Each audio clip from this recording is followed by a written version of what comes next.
예수께서 이르시되 나는 부활이요 생명이니 나를 믿는 자는 죽어도 살겠고 무릇 살아서 나를 믿는 자는 영원히 죽지 아니하리니 이것을 내가 믿느냐.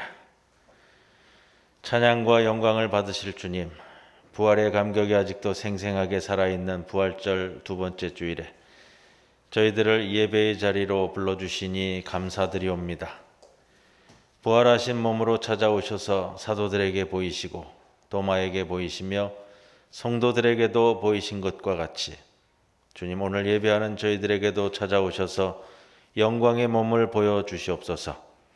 절망과 탄식과 두려움에 떨고 있는 우리에게도 평안하라 말씀하여 주옵소서. 부활하신 주님과 함께 드리는 이 예배가 복되게 하시고 우리 심령에 참된 소망이 넘쳐나게 하옵소서. 예수님의 이름으로 기도드리옵나이다. 아멘.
내가 입을 열지 아니할 때에 종일 신음함으로 내 뼈가 쇠하였도다. 주의 손이 들어가는 나를 주시니 내 진이 받아서 여름 밤에 마음같이 되었나이다. 주께 내 죄를 알고 내 죄악을 숨기지 아니하였더니 곧 주께서 내 죄악을 사하셨나이다. 이로 말미암아 모든 경건한 자는 주를 만날 기회를 얻어서 주께 기도할지라. 진실로 공수가 분만한 자도 우리에게 지키시기 원하나이다. 주는 나의 의신 저이오니 환난에서 나를 보호하시고 구원의 은혜로 나를 주시옵소서. 너희 의인들아 여호와를 기뻐하며 즐거워할지어다. 마음이 우직한 자들아 주의 지키시오다. 아멘. 저는 마사 전대를 만드신 하나님 아버지를 내가 믿사오며 그 외아들 우리 주 예수 그리스도를 믿사오니 이는 성령으로 잉태하사 동정녀 마리아에게 나시고 본디오 빌라도에게 고난을 받으사 십자가에 못 박혀 죽으시고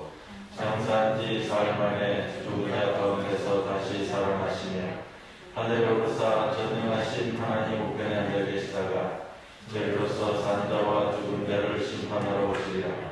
성령을 믿사오며 거룩한 공예와 성도가 서로 교통하는 것과 죄를 사하여 주시는 것과 몸이 다시 사는 것과 영원히 사는 것을 믿사옵나이다. 아멘.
부활의 영광을 온 세상에 나타내신 주님, 지난 한 주간도 저희의 삶을 주관하셔서 주님의 은혜 가운데 살게 하시고 거룩한 주일을 허락하사 주님 전에 나와 예배드리게 하시니 감사합니다.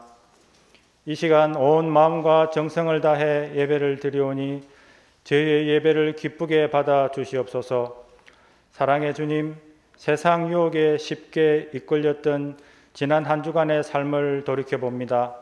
주님의 도우심과 은혜를 잊고 사람을 의지하며 불신앙과 나약함에 빠졌던 한 주간이었습니다. 세상 염려가 앞서 주님의 일을 게을리하고 낙심할 때가 많았습니다.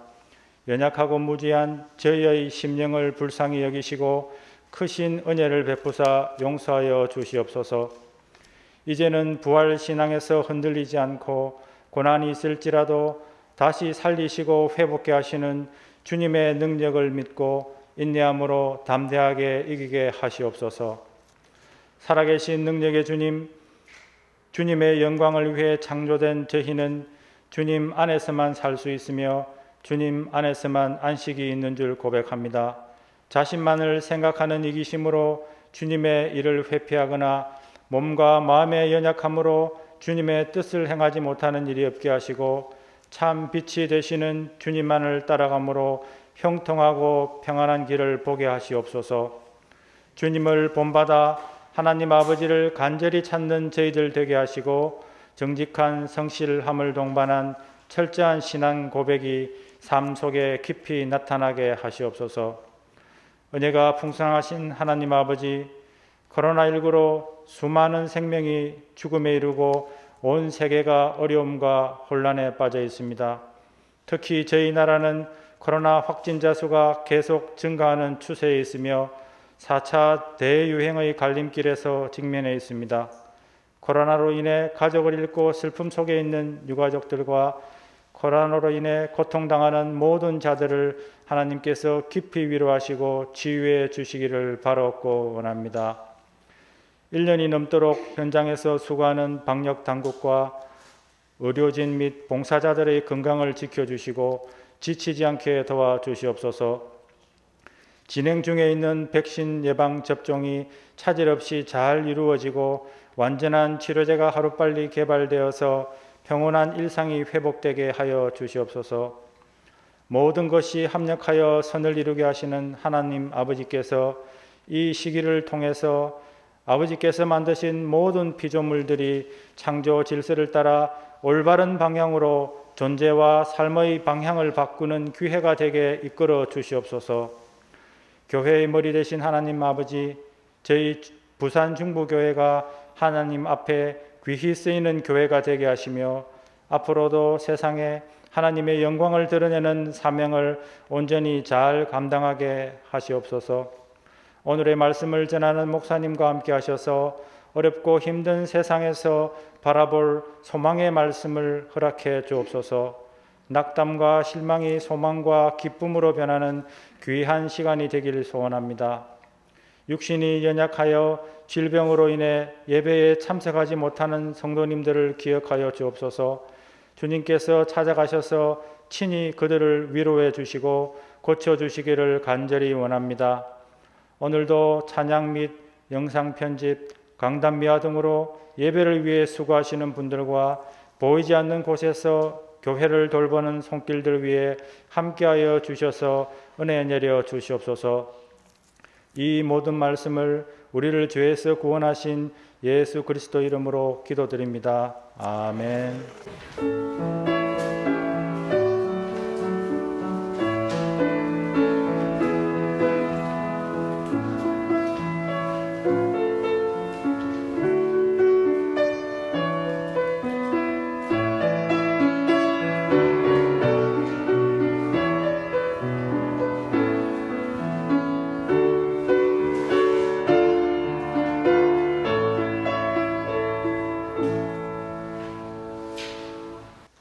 오늘의 시편 말씀은 16편 8절에서 11절까지 말씀입니다.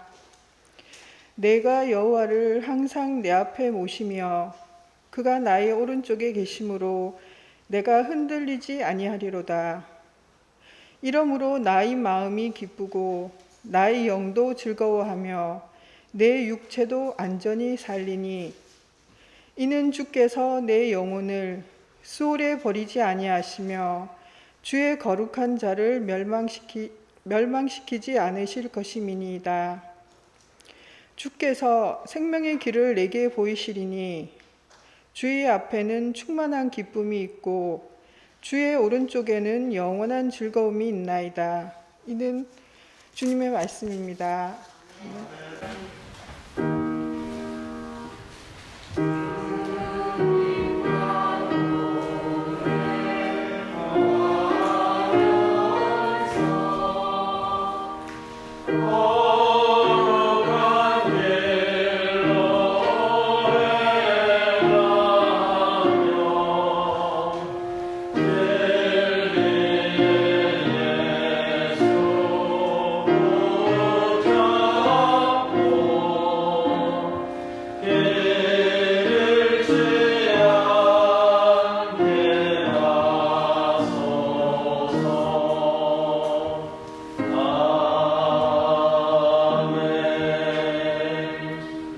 우리들에게 주시는 하나님의 말씀 누가복음 24장 29절에서 35절 말씀입니다. 그들이 강권하여 이르되 우리와 함께 유하사이다. 때가 저물어 가고 날이 이미 기울었나이다 하니 이에 그들과 함께 유하러 들어가시니라. 그들과 함께 음식 잡수실 때에 떡을 가지사 축사하시고 떼어 그들에게 주시니 그들의 눈이 밝아져 그인 줄 알아보더니 예수는 그들에게 보이지 아니하시는지라. 그들이 서로 말하되 길에서 우리에게 말씀하시고 우리에게 성경을 풀어주실 때에 우리 속에서 마음이 뜨겁지 아니하더냐 하고 곧 그때로 일어나 예루살렘에 돌아가 보니 11 제자 및 그들과 함께한 자들이 모여 있어 말하기를 주께서 과연 살아나시고 시몬에게 보이셨다 하는지라. 두 사람도 길에서 된 일과 예수께서 떡을 떼심으로 자기들에게 알려주신 것을 말하더라. 이 말씀 가운데 성령께서 함께 하시기를 기원합니다.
김재량 선생님 위해서 기도를 좀 많이 해주셔야겠어요.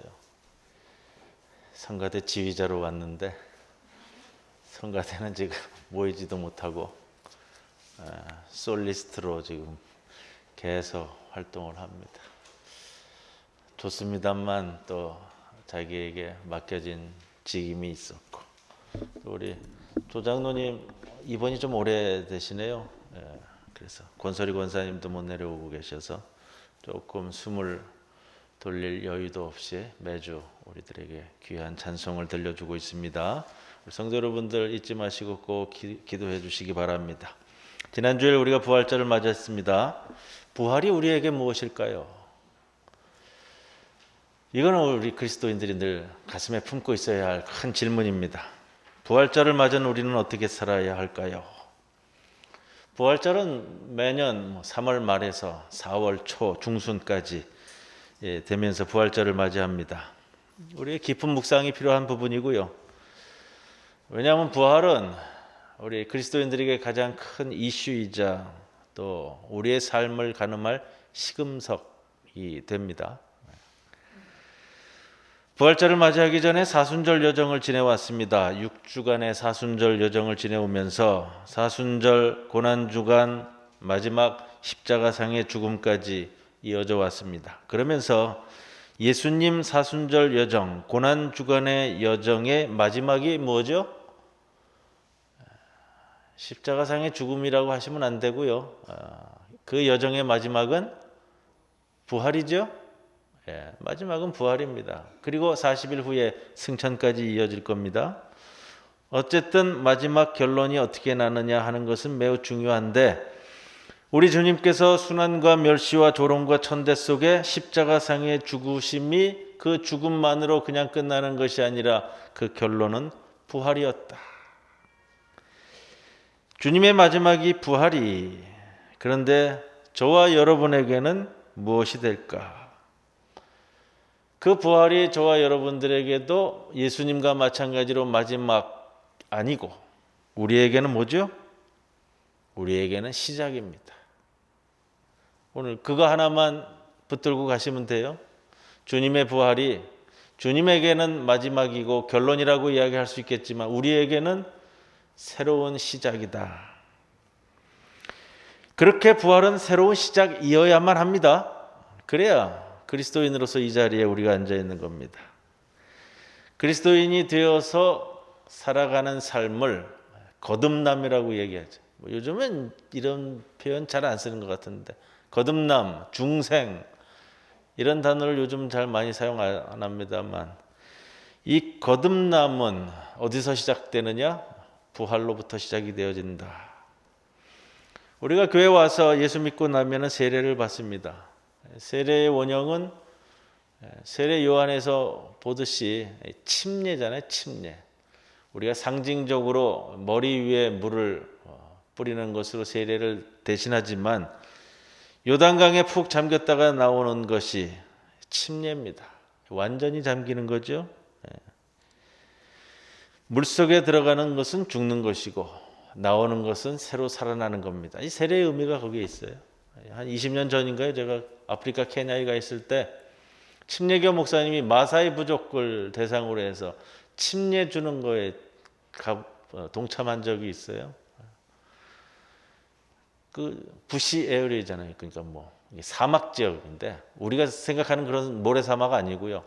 간간히 나무들이 있는 그런 지역에 마사이 부족 사람들이 사는데 굉장히 열정적이에요. 이 마사이 부족 사람들이. 근데 침례를 하는데 침례교 목사님이니까 이제 물구덩이를 준비하셨어요. 물이 귀하잖아요. 마실 물도 없고.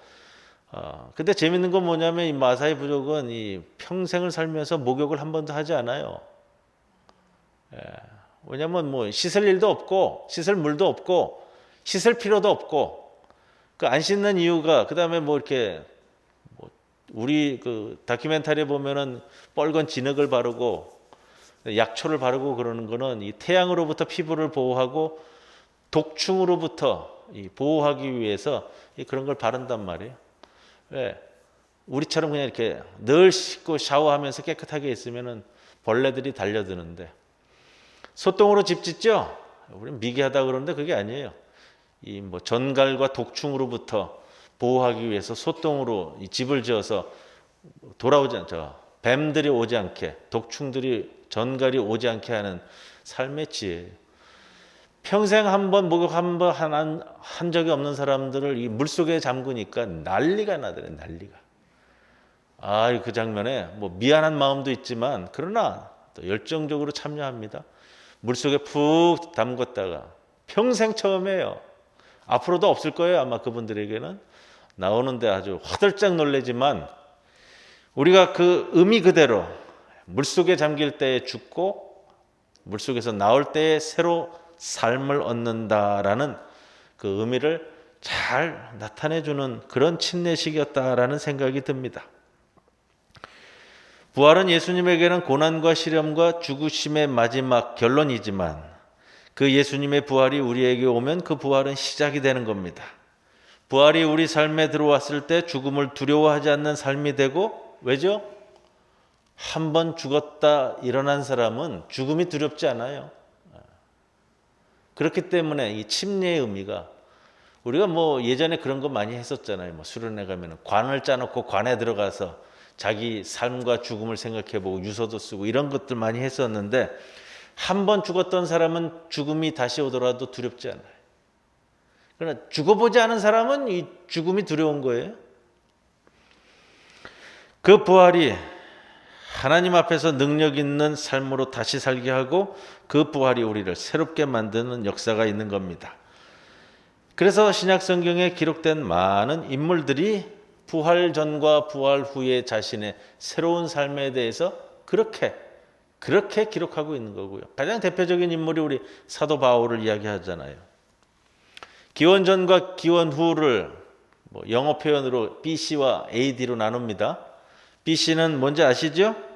Before Christ에서 그리스도 이전에도 역사는 있었습니다만, 그러나 AD, 아노 도미니, 주후, 주님 오신 후. 아노 도미니는 이게 라틴어예요. 근데 왜 Before Christ는 영어를 쓰고 AD는 라틴어를 썼는지 전 잘 모르겠습니다만, 기원을 찾아보니까 인터넷에 나오더라고요. 기원 후 신학자 디오니스 엑시구스가 부활의 책이라는 525년도에 아노 도민이라는 말을 처음 썼고, 9세기경에 샤를마뉴 대제가 이 표현을 일반화시켜서 오늘에 이른다라고 그러더라고요. 아노 도미니. 주후라는 의미인데, 주님. 우리가 성경에 많이 나옵니다. 주님, 주여. 원래는 신하가 임금에게 쓰는 말이고요. 노예가 주인에게 쓰는 말이에요. 아노 도미니에서 왜 아노 지저스, 아노 크라이스트라고 안 하고 아노 도미니라고 했을까? 애프터 크라이스트, 애프터 지저스가 아니고 왜 아노 도미니? 주님 그 후라고 했을까? 그거예요. 새 역사의 시작은 내 삶의 주인이 예수님이 될 때, 예수님이 내 삶의 주인이 될 때 새롭게 시작이 되는 거예요. 그래서 아노 도미니, 주후. 예수님을 나의 주로 고백하는 것, 이 십자가와 부활의 핵심이고요. 그리스도를 나의 구주로 고백하는 부활의 인생이 되는 것, 이게 부활 후에 우리가 추구해야 할 우리의 삶입니다. 예수님께서 부활하신 후 승천하시기 전까지 며칠을 이 땅에 계셨죠?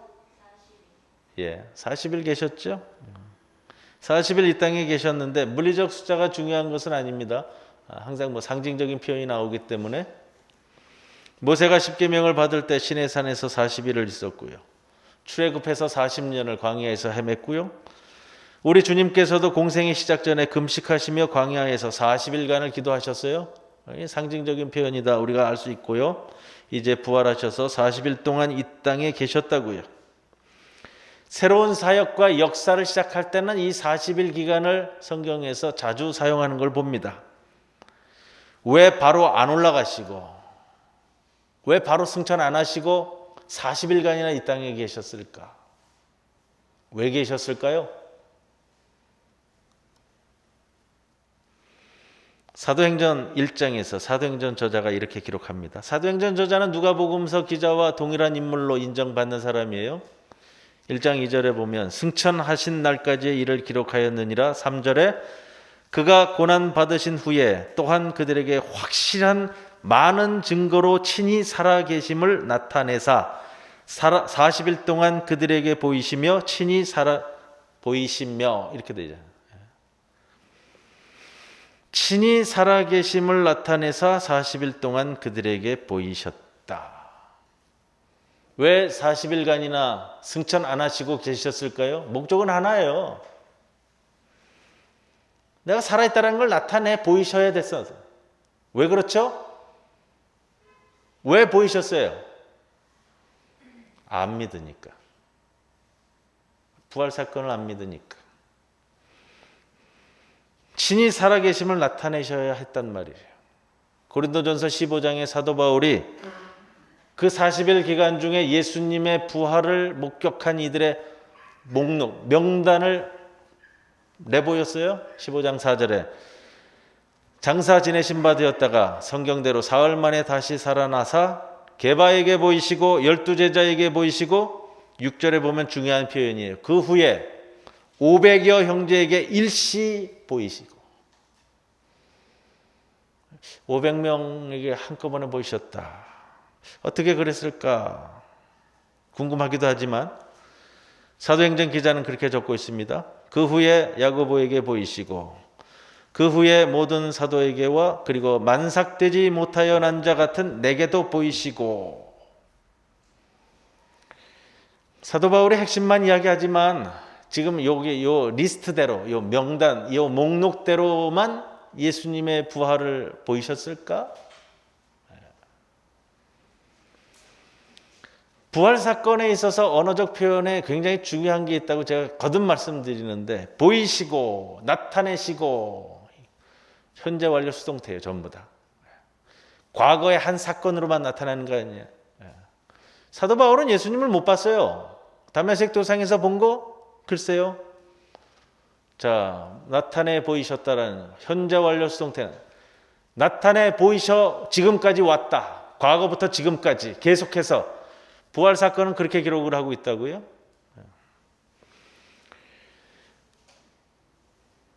사도 바울도 계속해서 이 부활 사상을 이렇게 표현으로 강조를 합니다.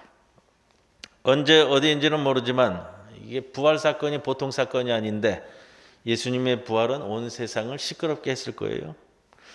그런데 재미있는 부분이 있어요. 우리가 또 잘 기억해야 될 것이 있는데 예수님의 부활을 일시에 목격한 500명을 비롯해서 수많은 사람들이 있는데 아마 더 많았을 거예요. 그 사람들이 부활하신 예수님을 목격하고 예수님을 다 따랐을까요? 이게 아니라는 거예요. 모두가 예수님을 따르지는 않았어요. 부활한 예수님을 목격하고도. 이게 우리 신앙에서 굉장히 중요한 부분이에요, 여러분. 예수님이 이 자리에 오셔가지고 여러분에게 말씀을 전해도 예수님이 이 자리에 와도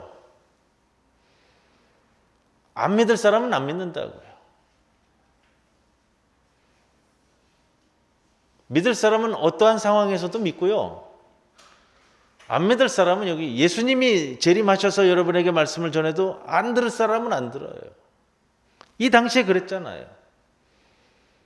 예수님이 말씀을 전해도 안 듣는 사람은 안 듣고 끝내 그 사람들이 예수님을 십자가에 못 박는다고요?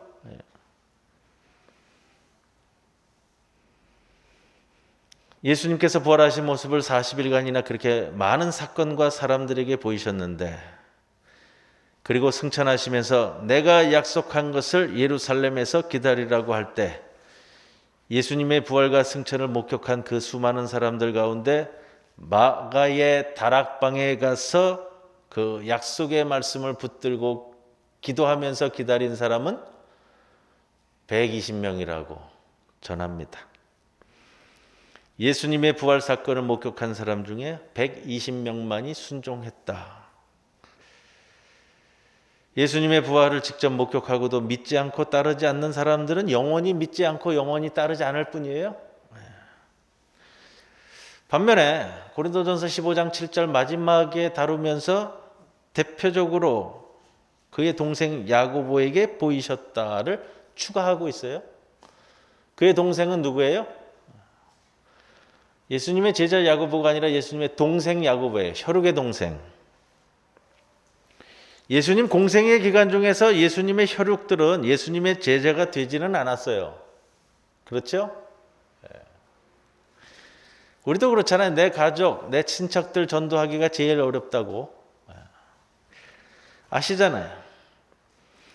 예수님의 동생들이 예수님을 그리스도로 믿고 따르지 않았습니다. 부활 후 동생에게 나타내 보이셨는데 그때 야고보는 예수님의 제자가 된 것으로 보여져요. 그리고 마가의 다락방에도 합류한 것으로 보여지고, 그리고 이 동생 야고보가 예루살렘 교회의 수장이 됩니다. 수장. 지금식으로 얘기하면 예루살렘 교회는 최초의 교회예요. 최초의 교회의 담임 목사가 되었다라는 거예요. 뒤늦게 합류하지만.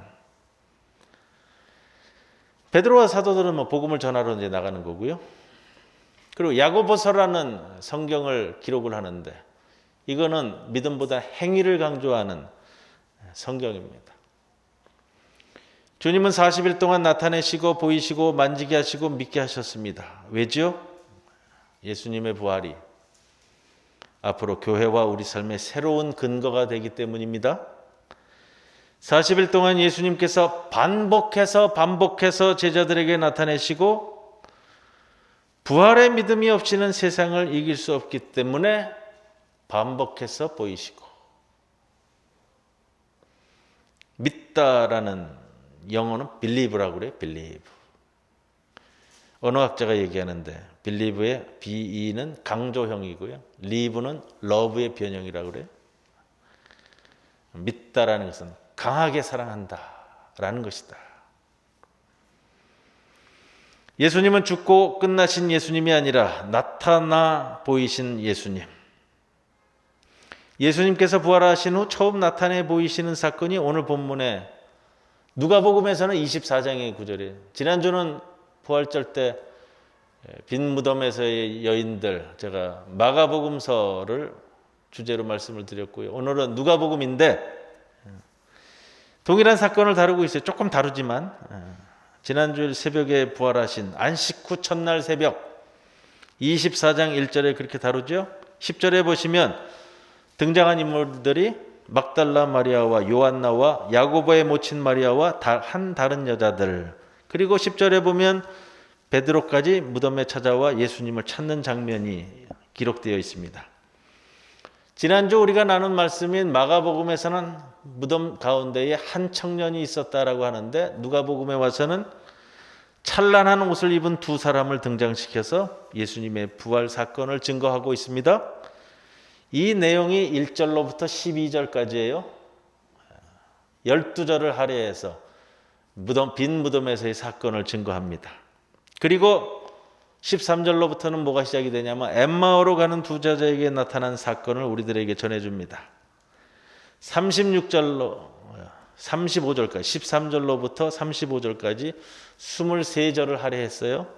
그리고 11제자에게 나타난 사건이 36절로부터 49절까지 13절, 그리고 승천 사건을 4구절을 할애해서 누가복음서 기자가 누가복음 마지막 24장을 이렇게 마무리를 합니다. 예수님 부활의 사건을 다루고 있는 엠마오로 가는 두 제자에게 예수님이 나타내 보이신 사건이 13절에서 35절까지 무려 절반 가까이 분량을 할애합니다. 누가의 부활 사건이 이 누가복음서에서 누가복음서 기자가 어디에 초점을 맞추고 중점을 두고자 하느냐 하는 것은 그 양을 얼마나 할애하고 있느냐에 따라서 보이죠? 누가복음서 기자가 어디에 중점을 두고 부활 사건을 기술할 것인가? 엠마오로 가는 두 제자.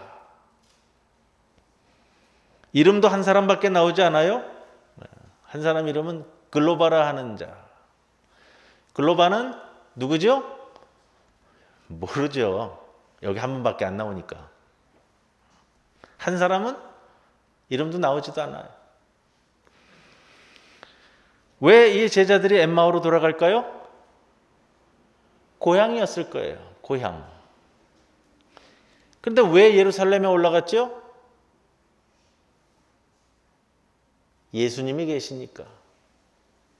예수님 때문에. 왜 이제 엠마오 고향으로 내려가지요? 예수님이 없으니까. 예루살렘에 있어봐야 우리 주님 안 계시니까 소망이 없잖아요. 그러니까 고향으로 가자. 예수님 때문에 예루살렘에 올라갔었어요? 이제는 목적이 없어졌어요. 더구나 상황은 예루살렘에 남아있다가는 죽을 것 같잖아요. 수제자라고 하는 베드로까지도 예수님 모른다고 다 도망간 판국인데, 제자들 중에서도 예수님을 따른다고 하던 사람들 중에서도 이름 있는 제자들도 아닌 이 두 사람, 그나마 한 사람의 이름은 등장하지도 않고 12제자 중 한 사람도 아닌 이 제자들에 대해서 누가가 왜 이렇게까지 예수님 부활 사건에 가장 많은 분량을 할애해서 다루고자 하느냐. 메시지가 뭘까라는 거예요. 누가복음서 기자가 부활 사건에 대해서 우리에게 전해주고자 하는 가장 큰 메시지, 물론 1절에서 12절, 그다음에 36절 이하에 우리에게 주는 메시지도 있지만 가장 많은 구절인 23절이나 등장시켜서 우리에게 전해주고자 하는 메시지 뭐냐? 저는 이 엠마오로 가는 두 제자 이야기가 참 좋아요. 왜냐? 12사도에 비하면 이름 없는 자들이거든요. 저와 여러분 같이 이름 없는 제자들, 엠마오로 내려가는 두 제자들, 누가 그렇게 주목하지 않았던 제자들, 예수님의 부활 사건을 우리 가까이 다가오게 하는 이야기. 베드로와 막달라 마리아, 야고보 어머니 마리아가 등장하니까 예수님의 부활 이야기를 할 때 참 기쁘고 즐겁고 행복하고 감사한 이야기가 되겠지만, 베드로가 나오면서부터 뭔가 나하고는 조금 거리감이 느껴지는데, 엠마오로 가는 이름 없는 두 제자를 등장시켜서 누가복음서 기자가 누가복음서를 읽는 독자들로 하여금 부활을 가까이 느끼게끔 하는 목적. 멀리 있는 수제자, 위대한 수제자, 그리고 예수님을 늘 헌신적으로 보필했던 마리아들 아니라 이름 없이 따라다니던 그 제자들의 이야기를 등장시켜서 부활 사건을 가장 가까이에 접근시키는 거예요. 왜냐? 예수의 부활 이야기가 내 이야기가 되어야 내 삶이 바뀌는 부활의 역사가 있는 겁니다. 예수님의 부활 사건이 베드로의 이야기, 마리아의 이야기를 넘어 나의 사건이 될 때에야 내 인생의 부활 사건이 있는 거예요. 나 같은 죄인 살리신이라는 찬송가 있잖아요. 어메이징 그레이스. 미국 뭐 영화나 뭐 시상식 뭐 이런 데 보면요, 미국 배우들이 가끔 나와서 뜬금없이 이 찬송가를 불러요. 종교 채널이 아니고 종교적인 시상식이 아닌데도 불구하고 자기가 받은 은혜를 간증한다고 하면서 뜬금없이 이 노래를 불러요. 자주 있어요. 지금도. 이 찬송가의 작사가인 뉴튼 목사님인데, 뭐 흔하게 이야기되어지는 인터넷에서 올라와 있는 예화예요. 뭐냐면 내가 천국 가면 세 가지 놀랄 것이다. 뭘 놀라냐? 첫째, 천국에서 만나리라 기대했던 사람들을 만나지 못하게 돼서 놀랄 것이다. 두 번째, 내가 전혀 기대하지 않았던 사람을 만나게 돼서 놀랄 것이다. 세 번째, 나 같은 죄인도 천국에 온 것 보고 놀랄 것이다. 엠마오로 가는 두 사람 이름마저도 없는데요. 글로바라는 이름도 여기 처음 등장하고요. 아마 전에는 활동이 미미하거나 복음서 기자들이 굳이 다루지 않아도 될 사람, 이렇게 치부되는 거예요. 그러나 엠마오로 가는 이야기를 통해서 누가복음서 기자가 우리에게 전해주는 말씀을 곱아보면은 우리가 네 가지를 주목해 볼 수 있습니다. 15절에 그들이 가는 길에 예수님께서 이들과 동행하십니다. 동행하시는 예수님으로 이 이야기를 시작해요. 부활하신 예수님이 나타나셔서 행하신 일들의 가장 첫 번째 것, 동행하시는 예수님. 두 번째는 30절에 나와요. 그들과 함께 음식 잡수실 때에. 자주 등장해요. 예수님이 식사하시는 것. 오늘 여기서도, 다락방에서도, 갈릴리 바닷가에서도 42절, 43절에 생선을 구워 드시는 장면에서도 여러 군데 떡을 떼고 생선을 나누시고 함께 식사하는 장면. 뭘 이야기하고 싶을까요? 예수님의 부활 사건이 멀리 있지 않고 내 삶 한가운데, 식탁 가운데 존재한다는 것을 누가복음서 기자가 강조하고 있습니다. 지금 내 삶의 현장에서, 우리 가정의 식탁에서 나와 함께 부활의 떡을, 생선을 떼고 계신다는 거죠. 그리고 세 번째예요. 예수님이 공생의 기간 중에도 항상 하신 것이지만 32절에 보시면 예수님께서 만나는 모든 제자들마다 말씀을 풀어서 가르치셨다. 그들이 서로 말하되 길에서 우리에게 말씀하시고 우리에게 성경을 풀어주실 때에 우리 속에서 마음이 뜨겁지 아니하더냐. 주님은 항상 말씀을 풀어주시는 분이에요. 우리는 말씀을 늘 접하셔야 됩니다. 듣고 접하셔야 돼요. 재미있는 표현이 있어요. 우리 속에서 마음이 뜨겁지 아니하더냐. 뜨겁지에 보면 거기 숫자가 달려 있어요. 각주 2번. 밑에 보시면 뭐라고 돼 있어요? 불타지 아니하더냐. 말씀을 풀어주실 때 우리 마음이 불에 탔다. 모세의 불타는 떨기나무처럼요. 타버리는 나무가 아니라 불태워지는 나무. 하나님의 말씀을 통해 불타는 나무. 부활의 역사가 여러분의 마음을 다시 불태우는 역사가 있기를 기원합니다. 시시한 떨기나무지만 하나님에 의해 불탈 때에는 모세의 위대한 떨기나무가 되는 겁니다. 마지막으로 오늘 제목이에요. 우리 주님께서 엠마오로 가는 두 제자에게 나타내 보이면서 하신 일은 그들을 모두를 예루살렘으로 돌아오게 만드셨다. 33절에 예루살렘에 돌아가 다시 모이게 만들었습니다. 예루살렘은 사명이 있는 곳이고요. 하나님의 약속이 있는 곳이고요.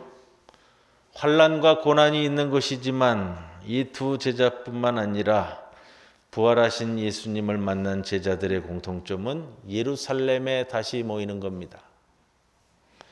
그들은 돌아갔습니다. 예루살렘은 예수님의 죽음과 부활과 승천이 있는 곳이고요. 마가의 다락방이 있는 곳이고요. 하나님 아버지의 약속을 통한 성령이 임할 곳입니다. 그들 모두가 다시 모여들기 시작했다는 겁니다. 성도 여러분, 여러분의 예루살렘은 어디입니까? 김강호 목사의 예루살렘은 여기 부산 중부교회. 때로는 피하고 싶고 때로는 회피하고 싶고 때로는 멀리하고 싶기도 할 때도 있지만 그러나 다시금 나의 심령을 바로잡고 무릎으로 기어 올라가야 하는 곳이 이곳입니다. 여러분, 우리가 살면서 회피하고 싶고 피하고 싶고 멀리하고 싶은 곳이 있지만 여러분의 사명이 있는 곳이 하나님이 여러분을 불러주신 곳 바로 여기. 사도 바울이 사도행전 20장 23절에서 이렇게 표현합니다. 결박과 환난이 나를 기다린다고 하시나 내가 달려갈 길과 주 예수께 받은 사명 곧 하나님의 은혜의 복음을 증언하는 일을 마치려 하면은 나의 생명조차 조금도 귀한 것으로 여기지 아니하노라. 이게 부활신앙을 가슴에 안고 있는 사도 바울의 신앙 고백이에요. 우리에게 주신 주님의 사명을 기억하면서 우리의 예루살렘에 항상 다시 모이시는 것이 역사의 시작입니다. 우리가 이 세상 살아가면서 곤고하고 어렵고 힘들지만 주님 주신 말씀을 늘 언제나 강건하게 붙들고 가시기를 기원하고요. 사도 바울이 고린도후서 4장 7절 이하에 이렇게 이야기합니다. 고린도후서 4장 7절 이하의 말씀은 이런 내용으로 시작이 돼요. 우리가 예수를 보배로 여겨 우리의 심령에 받아들였을 때, 보배가 뭐죠? 보배? 여러분, 뭐 금, 은, 보석이 보배가 아니에요. 보배라고 얘기하면 뭐냐면요, 내가 지금 죽을 수밖에 없어요. 죽을 수밖에 없는데 내가 앞에 있는 이거 세상에 단 하나밖에 없는 이 약초 이거 하나 다려 먹으면 나는 살아난다. 이것이 정해져 있을 때 이게 나에게 보배예요. 금은 보석 루비 이런 게 보석이 아니고 보배가 아니고요. 나에게 보배는 내가 죽을 수밖에 없는데 그 날짜가 정해져 있어요. 내가 일주일 동안 다시 이 약을 다려 먹지 않으면 내가 죽을 거라고 정해져 버렸는데 그 약초, 그것이 나에게 다가왔을 때 그게 나에게 보배예요. 그렇게 예수가 나에게 보배로 여겨 우리 심령에 받아들였을 때 고린도후서 4장 8절 이하에 우리가 사방으로 우겨쌈을 당하여도, 이 말씀은 제가 자주 드렸잖아요. 우겨쌈을 당하는 게 뭐예요? 보자기에서 네 귀퉁이를 이렇게 싸서 올리잖아요. 그럼 빠져나갈 수가 없다고요. 그런데 뭐라고 얘기하고 있어요? 우리가 사방으로 우겨쌈을 당하여도 쌓이지 아니하며, 언제요? 예수를 나의 보배로 받아들였을 때. 답답한 일을 당하여도 낙심하지 아니하며, 박해를 받는다 하더라도 뭐라고 돼 있어요? 버림받지 아니한다. 내가 수많은 박해 가운데 있지만 그러나 내가 버려지는 사람이 되지 않을 것이다. 그리고 또 이렇게 합니다. 거꾸로 뜨림을 당하여도, 거꾸로 떨어지면 이제 넘어져서 못 일어나죠. 그러나 뭐라고 하고 있어요? 망하지 아니하고. 우리가 항상 예수의 죽음을 몸에 짊어짐은, 이 표현 참 멋있는 표현이에요. 사도 바울의 표현 중에 우리가 항상 예수의 죽음을 내 몸에 짊어짐은, 사도 바울이 어떤 뜻이죠? 나도 십자가 지고 죽는 것 같이 살아왔다라는 고백이에요. 그럴 때에 예수의 생명이 또한 우리 죽을 육체에 나타나게 하려 함이라. 예수의 생명이 우리 죽을 육체에 나타난다. 그러면요, 예수의 부활 생명이 죽을 수밖에 없는 우리 육신이지만 우리 육신을 통해 예수의 부활 생명이 나타난다는 거예요. 그래서 나는 부활이요 생명이니 죽어도 살겠고 무릇 살아서 믿는 자는 영원히 죽지 아니하리라. 이것을 내가 믿느냐? 이 구절을 붙들고요, 여러분, 어떠한 상황에서도 용기를 얻고 살아가시기를 바라고요. 예수님의 부활 생명의 은총을 다시 붙잡고 용기를 가지고 곤고하고 어려운 기간을 보내고 있지만 다시 붙잡고 일어서시는 우리 부산 중부교회 모든 권속들 모두 다 되시기를 주님의 이름으로 간절히 축원을 드립니다. 고마우신 아버지 하나님, 부활절 둘째 주일을 맞습니다. 40일간이나 이 땅에 계시며 우리에게 부활의 모습을 보이신 것처럼 우리도 그 부활 사건을 가슴에 안고 사도 바울의 고백을 우리의 고백으로 안고 이 세상에서 다시 살아나가는 주의 귀한 백성들 삼아 주옵소서. 우겨쌈을 당하여도 쌓이지 아니하며 답답한 일을 당하여도 낙심하지 아니하며 박해를 받는다 하더라도 버림받지 아니하며 거꾸로 뜨림을 당하여도 망하지 아니하고 우리가 항상 예수의 죽음을 몸에 짊어지면 예수의 생명이 또한 우리 죽을 육체에 나타나게 하려 함이라. 이 말씀 붙들게 하여 주옵소서.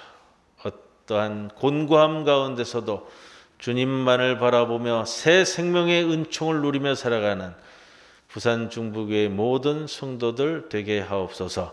예수님의 이름으로 기도드리옵나이다. 아멘.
모든 것이 주께로부터 왔으니 이를 주께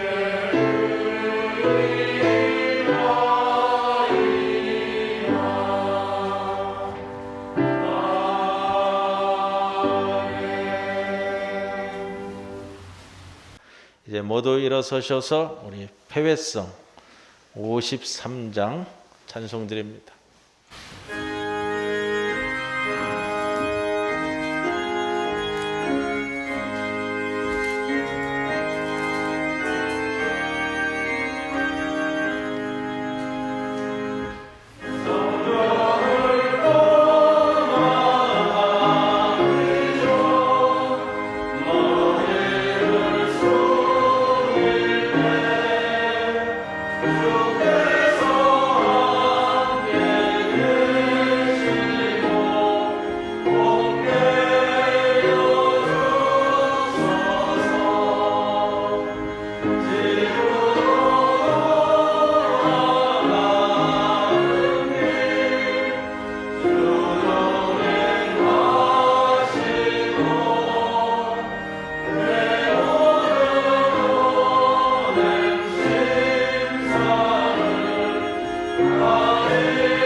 지금은 우리 주 예수 그리스도의 크신 은혜와 하나님 아버지의 크신 사랑과 성령님의 함께하심이 부활절 둘째 주일을 맞아 부활의 그 신앙과 부활 사건의 그 마음을 가슴에 품고 이제 세상 밖으로 나아가는 모든 성도들 위해 영원토록 함께하실 것을 간절히 축원하옵나이다. 아멘.